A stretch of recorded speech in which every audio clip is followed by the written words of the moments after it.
Hello, all you patrons. Here we are with another pre-show. Aliens! Aliens! Aliens! Are you seeing aliens?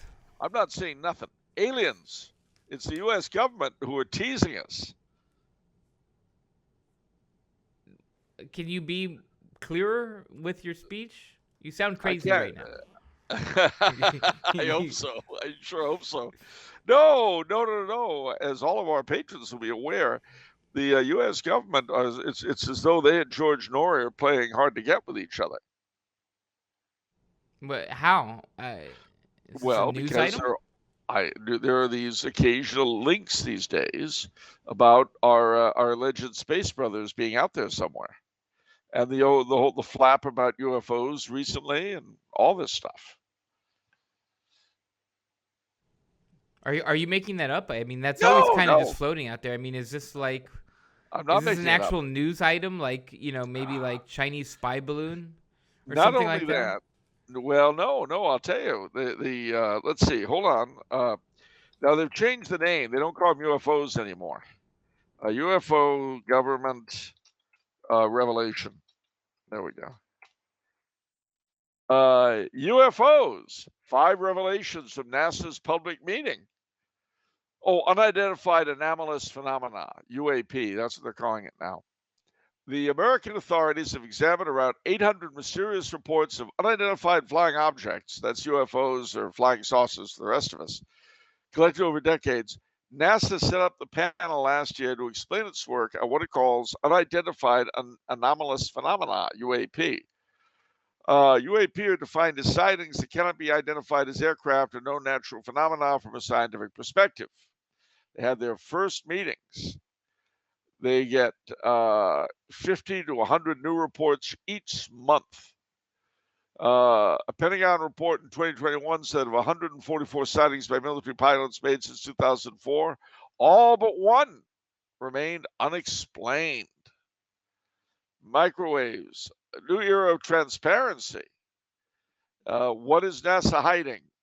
He says, well, NASA's committed to transparency. That's why we're here live on TV. And then, if that weren't bad enough, they, what's his name? David Grush served 14 years in the U.S. Air Force. He sat on the U.S. Department of Defense's Unidentified Aerial Phenomena Task Force from 2020 to 2022. So now he's turned whistleblower. And he's got all sorts of revelations. Weird aircraft, interactions with the UAP. He had all kinds of stuff. Is the government concealing UFO craft and dead aliens? This is from Boston University. Dead extraterrestrials. Yeah, the Boston University College of Engineering says nobody at the level of a David Grush, who has been to Congress, has ever talked about the often alleged ET cover up by the feds. This is big stuff. So if you're part of the alien American community or whatever they are, I'm sorry to keep you awake, but they're, yeah, I know.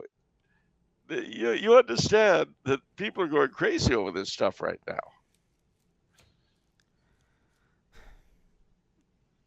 Well, I Now, mean, we in the the LA people who are area, going crazy. What do you mean crazy? jumping up and down, filling the blogosphere. Well, I guess they got to fill it with something, huh? You sound very unimpressed. Did it ever occur to you that if we denizens of this island Earth had contact with aliens, it would mean that Captain Midnight was right? I don't. My mind went through so many different emotions as you're saying that, and one of the parallels that I was making, when they're talking about debunking or explaining some of these, and they said they literally explained nothing except one. Just for some reason, I don't trust their debunking process at all. But with the debunking that I feel like for UFOs, I don't trust it at all because for one, we're no one's actually looking at the same thing. Like, what's the level of analysis, you know? And I feel like there's too much like what's happening behind the scenes. There's not enough transparency at all, I don't believe. Okay, firstly, your government have your best interests at heart.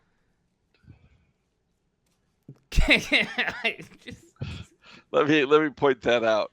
Citizens, look to the skies. No, so some of the conspiracy theorists believe that our government are cooking up a fake outer space alien threat in order to bring the peoples of the Earth together. I'm kind of in that camp because ever since I saw the documentary Expelled by I think Ben Stein did it, the Jewish guy, Bueller, and that one atheist that he interviewed, he talked about this theory of panspermia, where life gets seeded from planet to planet.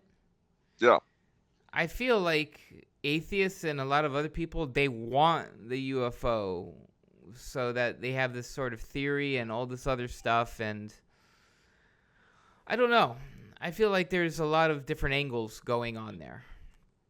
Well, those of us who come from other planets feel that the search for intelligent life on Earth has been a failure. Well, I can understand your feelings. We have yet to find any, and until we do, we're going home. How we're going to find it by going back home, we don't know. No, seriously, I don't know. It's just funny to have this stuff all jumping up and down. I remember when I was a boy in the 60s, especially in the build-up to the moon landing, whose anniversary, if you recall, was the 20th of July, so a couple days ago. And those of us who were sentient then kind of relived it in our memory, staying up to gawk at the moon landing.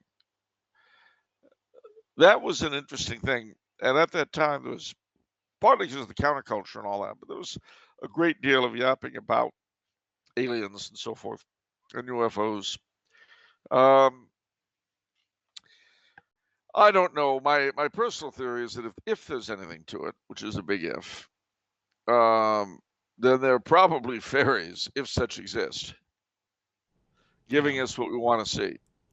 That's my guess, but I don't know. And I would be lying if I said I had any real idea. I think the truth is that we never made it to the moon, and that in fact the moon landing was held at the Hollywood YMCA.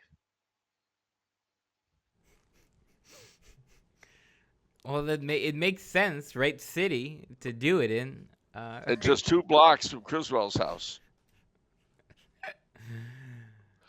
I think while we thought we were watching something taking place on the moon, it was actually a photo shoot directed by the master himself, not 2 blocks away from where we were sitting. The master? Yeah, Criswell. Oh, okay. I thought you're almost implying that Ed Wood directed it or something like that. Well, maybe it was Ed. He was still alive, and he was still shooting films, usually of a more organic nature by that time. But, well, actually, that would make sense. Super Vixens Conquer the Universe they could have used the same sets. Right. You don't think so, though? You have such a spirit of disbelief.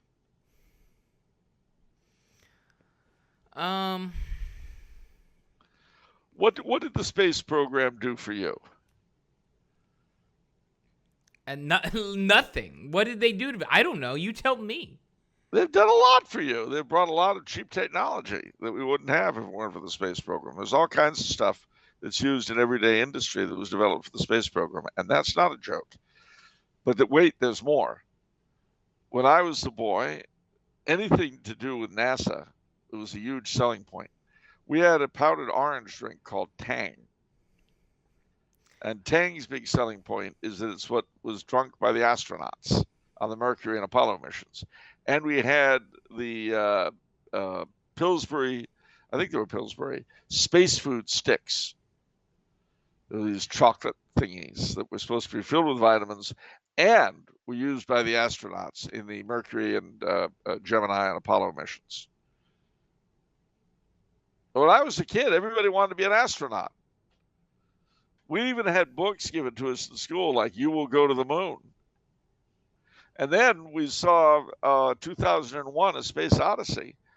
We were already supposed to have a real functioning space station and a moon base by 2001. Everyone's eating food sticks and drinking Tang back in the day, trying to be astronauts? Yes. And I want to know your story doesn't make sense. Your story, I mean, it doesn't make sense. Where's the money? So firstly, for the technology that NASA invented that ended up having practical application in consumer products, I mean, did they patent it? Did they use the legal system to make some money off this and license off that technology to corporations? Since you're asking, I will go. Did Buzz Aldrin and did Buzz Lightyear in Buzz Lightyear or Buzz Lightyear indeed? Listen to this. Well-known products that are spin-offs include memory foam, originally named Temper Foam, freeze-dried food, smart guy, firefighting equipment, emergency space blankets, dust busters, cochlear implants. Where would Rush Limbaugh have been without that? LZR racer swimsuits and CMOS image sensors. So there. They've got a ton of this stuff. LASIK technology, ventricular assist device, infrared ear thermometers, artificial limbs, light-emitting diodes in medical therapies, invisible braces, scratch-resistant lenses, 3D foods printing, aircraft anti-icing systems, highway safety, improved radial tires, chemical detection, video enhancing analysis systems, landmine removal, fire-resistant reinforcement, firefighting equipment, shock absorbers for buildings, enriched baby food, portable cordless vacuums, swim-age swimsuit, or space-age swimsuit, air scrubbers, the Bowflex revolution, water purification, solar cells. You touched like 30 industries. You went from... I know. All of these things came out of the space program. I mean, you said it doesn't make sense. Stop. Just stop. Just stop. They're just saying random crap. Clear braces did not come out of the space industry, and neither did LASIK technology. LASIK, that's ophthalmology. All right, now let's go back since you questioned. Do not shun the unbeliever. Shun him. You're going into fashion now. I believe the space blanket thing. Listen. LASIK technology comes from the 1980s efforts for autonomous rendezvous and docking of space vehicles to service satellites. Eventually, a rare and velocity imaging LiDAR was demonstrated that could be used for docking spacecraft. LiDAR was also used in military and NASA-sponsored research for applications in strategic target tracking, weapons fire control. LASIK technology is used by ophthalmologists to track eye movements at a rate of 4,000 times per second while reshaping the cornea, the clear front surface of the eye, using a laser. So there. And what was the other one you had problems with? Clear braces. That's ridiculous. Hold on, smart guy. You're going to be so sorry you did this. You should have just accepted. Clear braces. Hold on. I'll tell you, it's a weird feeling to be siding with the government. Clear braces. What a tool. Oh. You.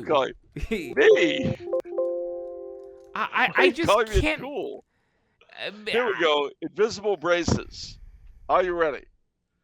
Invisible braces are a type of transparent ceramics called translucent polycrystalline alumina, TPA.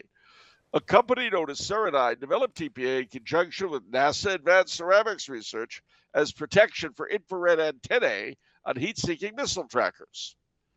So there. And you call me a tool. Ha! Let me repeat. Ha!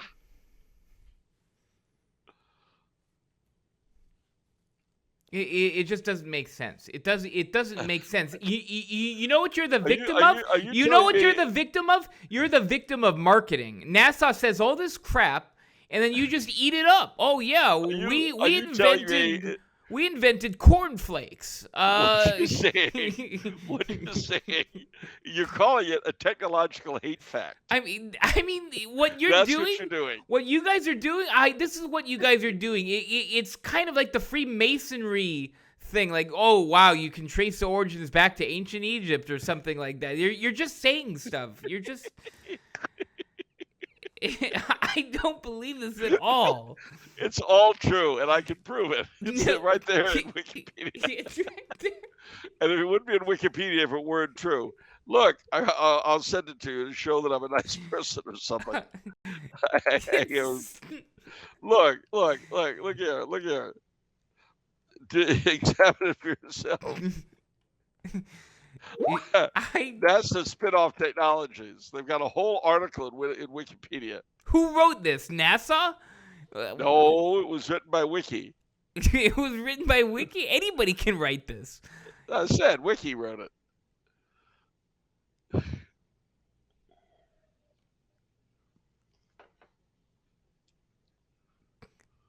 3D foods printing? Yes.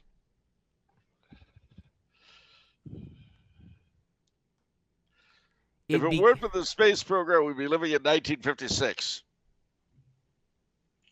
Sounds good. Enriched baby food? I mean, yes. This is space-age swimsuit. Come on. It's just so stupid. Basically, everything decent that's technological in the past 60 years has come out of the space program. Now you know. And the Bowflex revolution. I mean, these Bowflex commercials where it's the home gym thing. That's just... NASA noticed that astronauts came back to Earth with a lack of muscle mass. So therefore, regular weightlifting techniques and machines do not work well in space to help build muscle. It's true. It doesn't.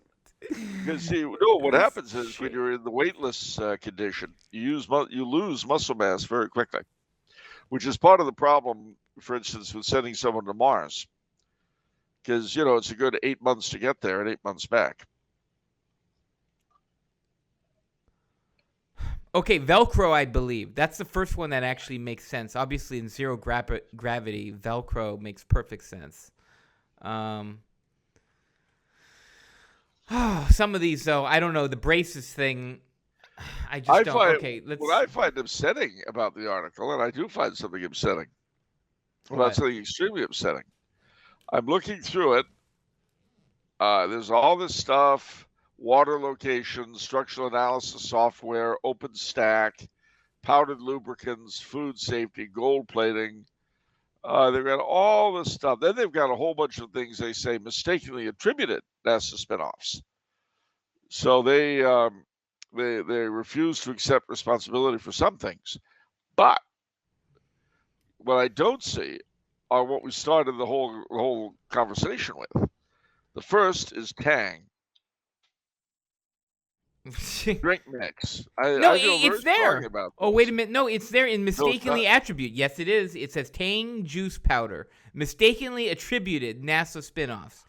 Tang was developed by General Foods in 1950. It's funny how you missed that, and it's literally right there.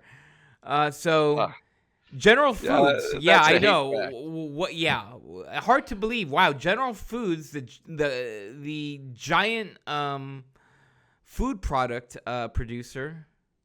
Tang was used in multiple early missions, which gave brand awareness to it. Uh-oh. I just It's read something horrible. what? I'm glad I'm seated for this. Tang was used by early NASA crewed space flights. In 1962, when Mercury astronaut John Glenn conducted eating experiments in orbit, Tang was selected for the menu. It was also used during some Gemini flights and has also been carried aboard numerous space shuttle missions. Although many soda companies sent specially designed canned drinks into space with the crew of S2151F, the crew preferred to use Tang as it could be mixed into existing water containers easily. So far, so good. Here's where it turns really dark. In 2013, former NASA astronaut Buzz Aldrin said Tang sucks. Takes. Would he be like 80 years old or something? No, man, what a thing to Dang, say. My boyhood hero attacking my boyhood, whatever it was. In his autobiography, published 40 years earlier, Aldrin further clarified, I can't speak for the other flights, but before Apollo 11, the three of us dutifully sampled the orange drink, supposedly Tang, and instead chose a grapefruit orange mixture as our citrus drink. If Tang was on our flight, I was unaware of it. Okay, well, now that's one down. Let's go for space food sticks.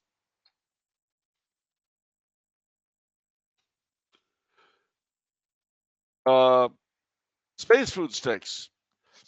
Snacks created for the Pillsbury Company in the late 1960s by the company's chief food technologist, Howard Bauman. He's instrumental in later establishing the hazard analysis and critical points regulations used for food safety. Bauman and his team were instrumental in creating the first solid food consumed by a NASA astronaut, small food cubes eaten by Scott Carpenter on board Aurora 7 in 1962. John Glenn had consumed the fruit-flavored drink Tang in space 3 months earlier aboard the Friendship 7. Space food cubes were followed by other space-friendly foods created by Pillsbury's food engineers, such as non-crumbly cake, relish that can be served in slices, and meat that needed no refrigeration.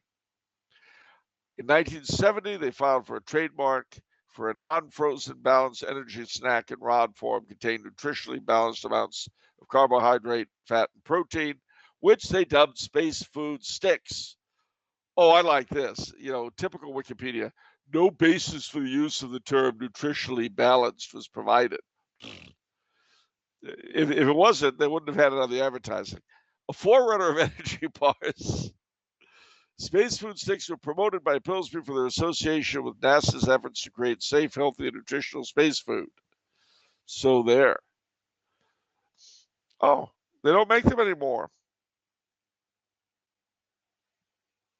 Well, I feel badly. But badly as I feel at the end of space food sticks, a worse loss has attacked the community. We lost a great one. Gosh. Okay. Tony Bennett. Tony Bennett? They got Tony Bennett. Cover story is that he was 96 and was suffering from Alzheimer's. Well, that's what they claim. But what does make me happy, and I am happy to say it, is that his third wife declared that about 2 years before he died, that he really wasn't the old Tony anymore on the one hand, except when he sang.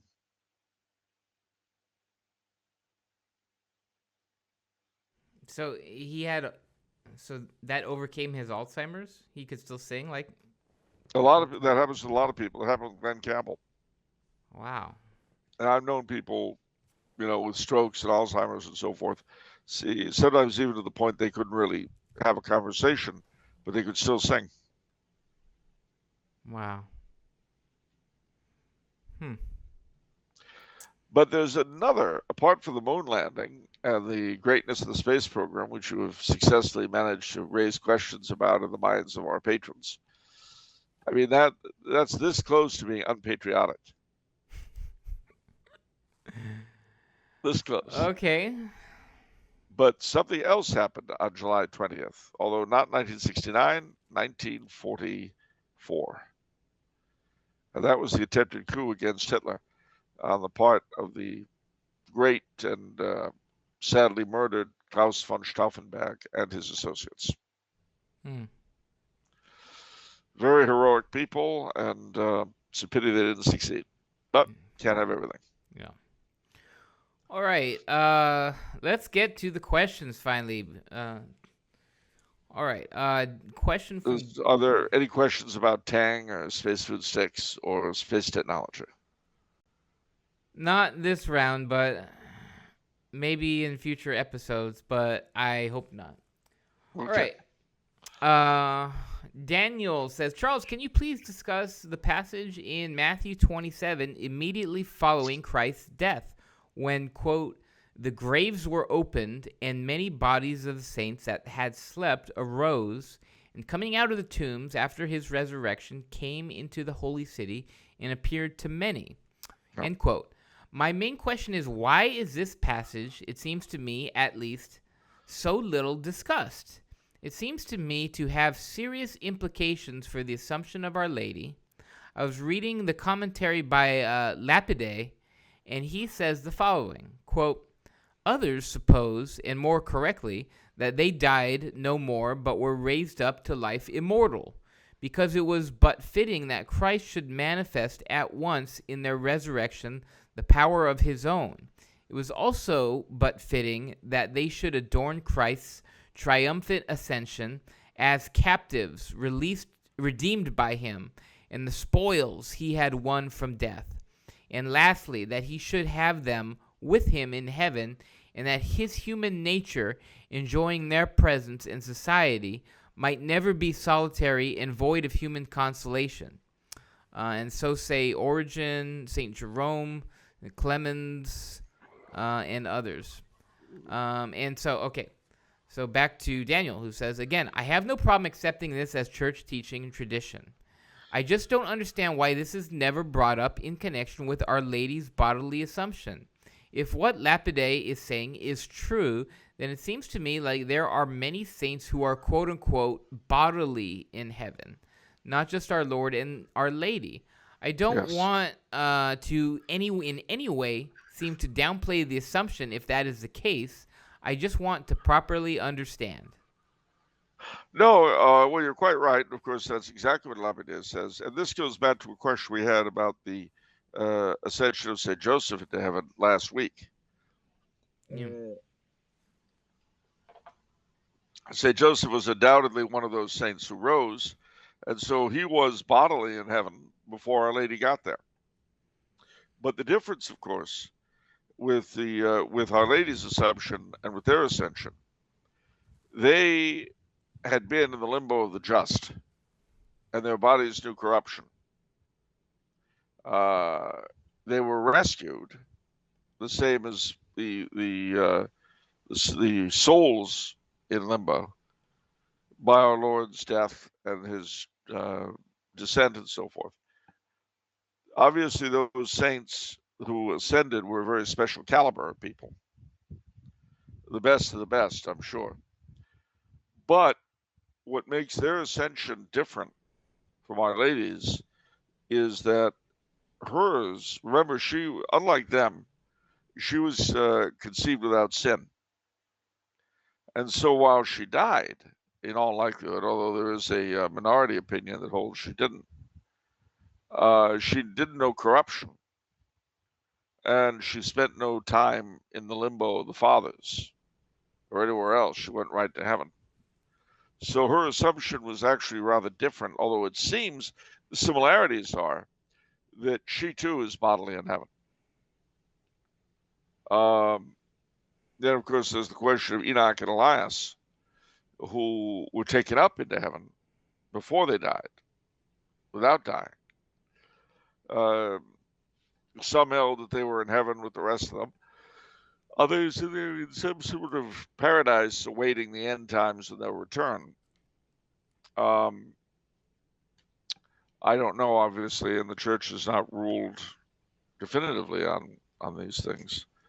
But one of the reasons why it isn't discussed all that often, I think, is simply because it raises more questions than one can really answer. But to the best of my ability, that's what I've got to say about it. Yeah. Yeah, it's very fascinating. One thing that I've always just quietly wondered, I mean, it doesn't really matter, but I've always wondered, because you talked about Mary not having corruption, so bodily it's not there as well.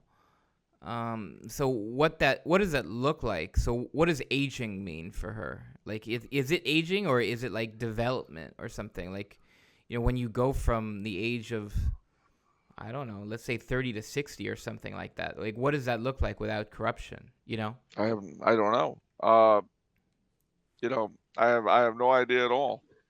Yeah. It's a good question. What was her aging like? Given how much of our aging is a result of our fallen nature, I couldn't tell you. Interesting thought, though. Because it seems that, like, there has to be some development, right? Like, obviously, you don't as a child, you develop into adult, but then you turn a corner, so to speak, and then go downhill. You begin decaying. Thanks for reminding me. Thank you. I appreciate that. Thank you very much. Don't worry, I've turned the corner as well. I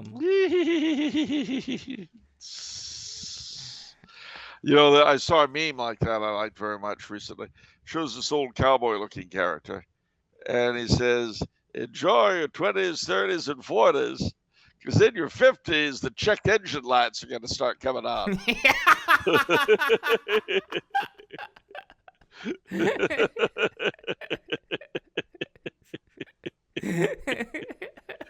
And believe you me, it's true. Oh man, I love that. All right. Question. So all I can say is presumably her check engine lights did not come on. Yeah. All right, a question from Matthew, who says, "Hey dudes, my question is this: why isn't Pope Leo XIII a canonized saint?" Oh, well, you've got to bear in mind that before the current pontificate, people were not keen on canonizing recent popes too quickly. St. Pius X was kind of an odd anomaly. It used to be the rule that I think you had to wait 100 years or something after someone died before you could begin canonizing them, which actually, believe it or not, I think is a smart move. But yeah, recency bias. Everyone's dead, so you can't just like.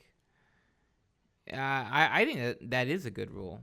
Yeah, I do too. But anyway, it was abandoned, so we have what we have. And I don't, to answer your question, I really, there's been an explosion in recent papal canonizations by the most recent pope, but somehow I don't think Leo XIII would be high on his level of interest. So, okay. So what's your take on Leo XIII? Definitely, let's investigate. They couldn't hoit. They couldn't hoit. Okay. All right. Question from Chicago Jacobite, who says, "I don't recall you ever having mentioned John Lingard. I have a complete set of the Lingard Belloc History of England, but find the task of reading a volume daunting. Would you expound a bit?" Well, Lingard was an English Catholic historian, early 19th century. Belloc, I think, I forget exactly how it worked, but I think Belloc undertook to expand and bring up to what was then the present Lingard's work. He's considered the father of English Catholic historical writing. That's about all I can tell you. Well, that's a pretty big accolade, no? I mean, why won't you let it be known about John Lingard? What are you hiding from us? This is the first we hear of John Lingard? He worked for NASA. So well, that makes sense because that means he's the father of all these things secretly. Then did he invent the space blanket too? At Tang. No, I mean, let's see. You obviously want details, so I'll give them to you. All right. John Lingard, 1771 to 1851, was a Catholic priest, the author of England from the first invasion by the Romans, the accession of Henry VIII, an 8-volume work published in 1819. It would be kind of hard to read for modern people because English, even that recently, becomes hard. But he was cradle Catholic, recusant parents. His mother was from an old Catholic family who had been persecuted for their beliefs. His father was by trade a carpenter who had converted to Catholicism upon his marriage. They each migrated from their native Claxby in Lincolnshire, first to London, where they met once again and married, then after a short return to their old home to Winchester, where he was born. Sir went to the English college. He knew Bishop Challoner. And basically, his life paralleled the gradual emancipation of Catholics in England. In 1821, Pius VIII created him a doctor of philosophy, and he was the one who wrote "Hail, Queen of Heaven, the Ocean Star," which was very interesting. He worked with William Cobbett on the Emancipation. So his history of England, of course, was accorded no recognition by the English establishment.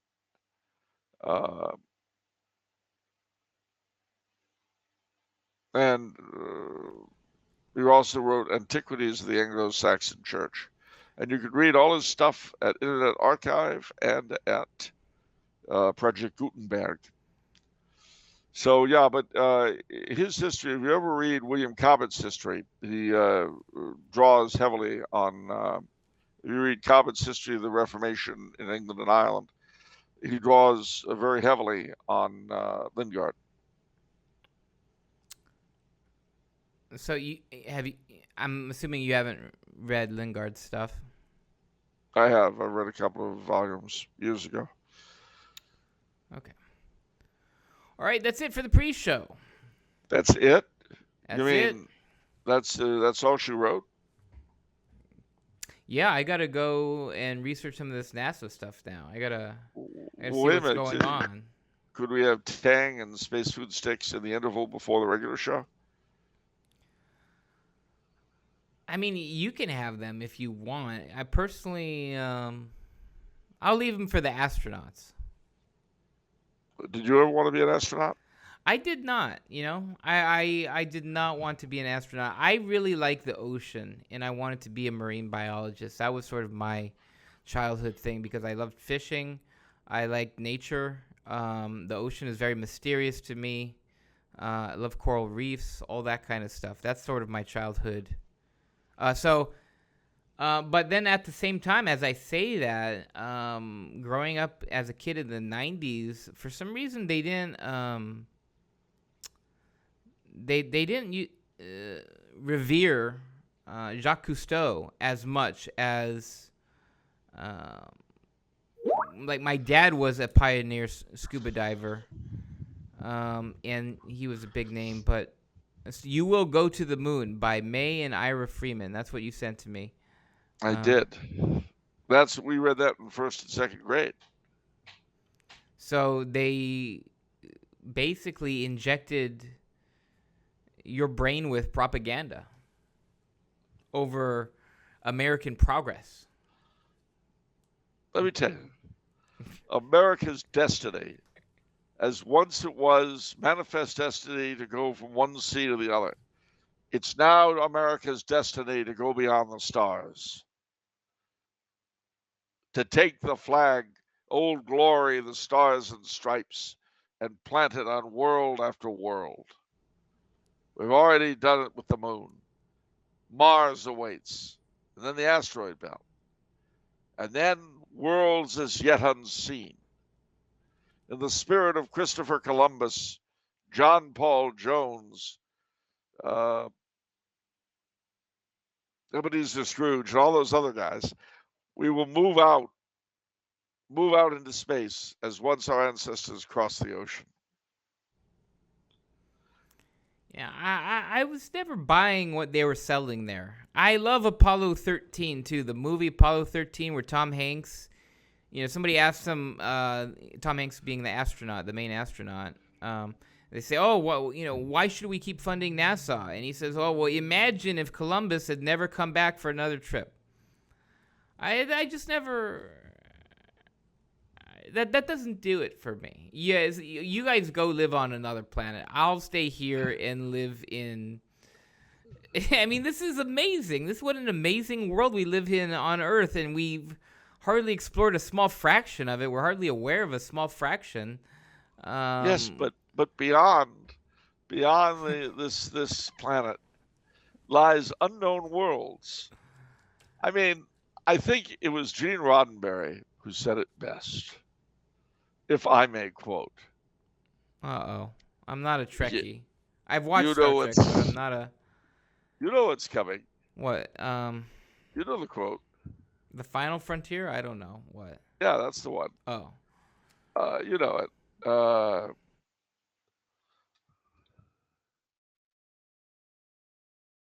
Here we go.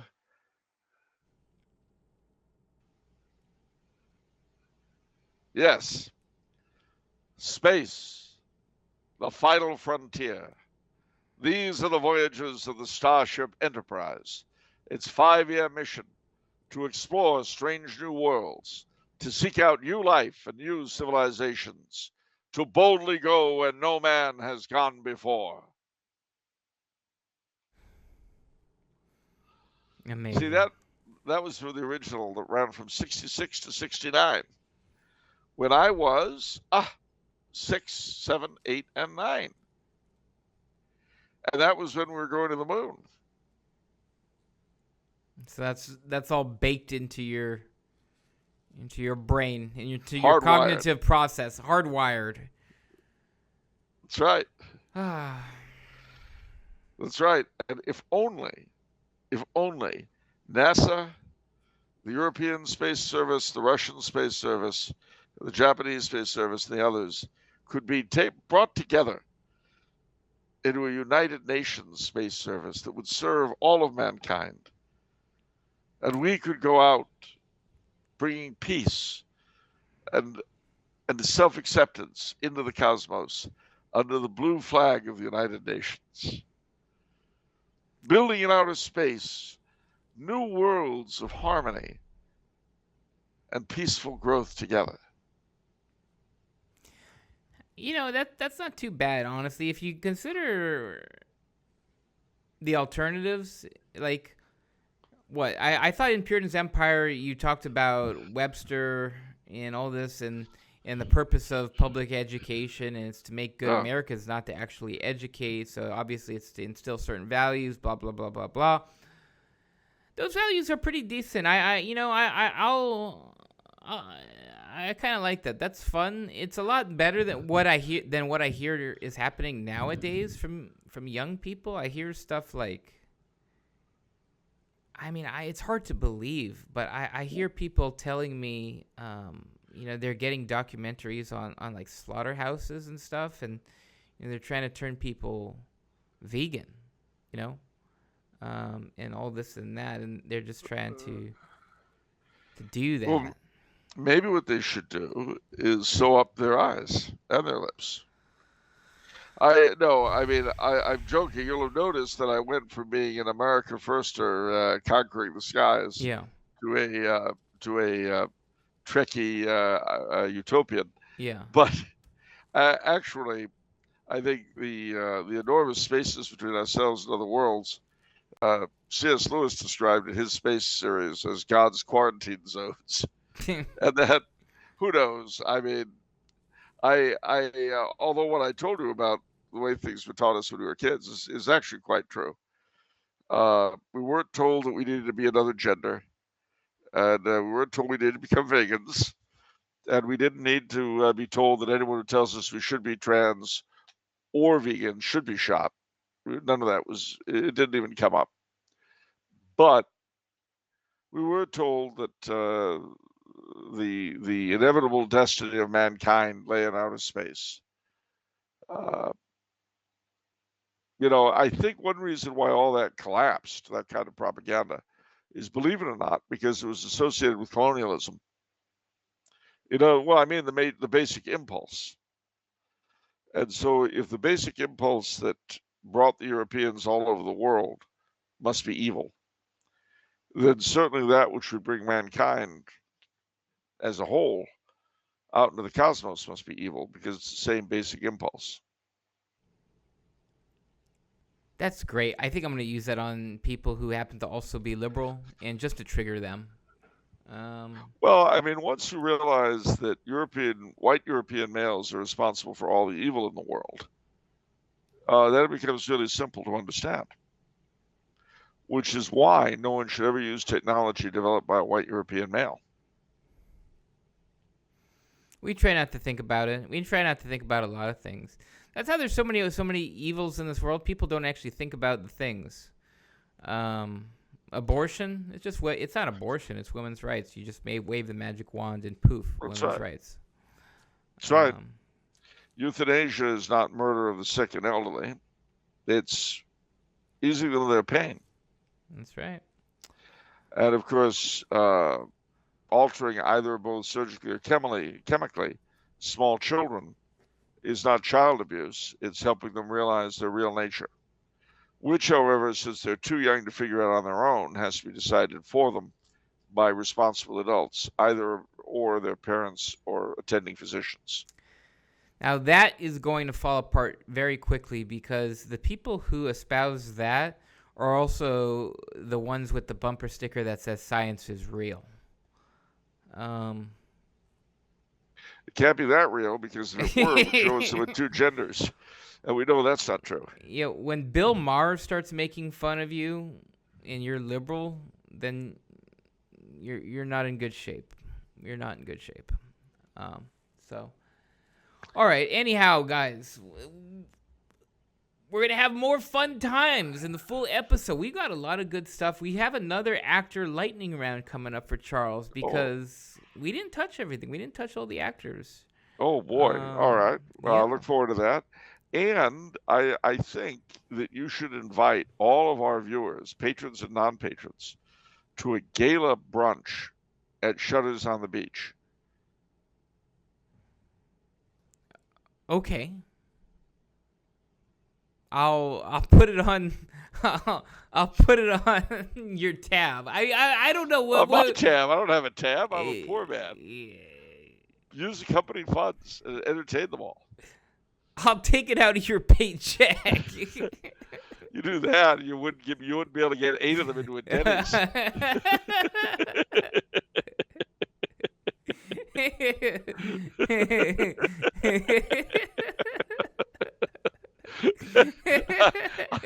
I'm spending on your behalf, but not my money.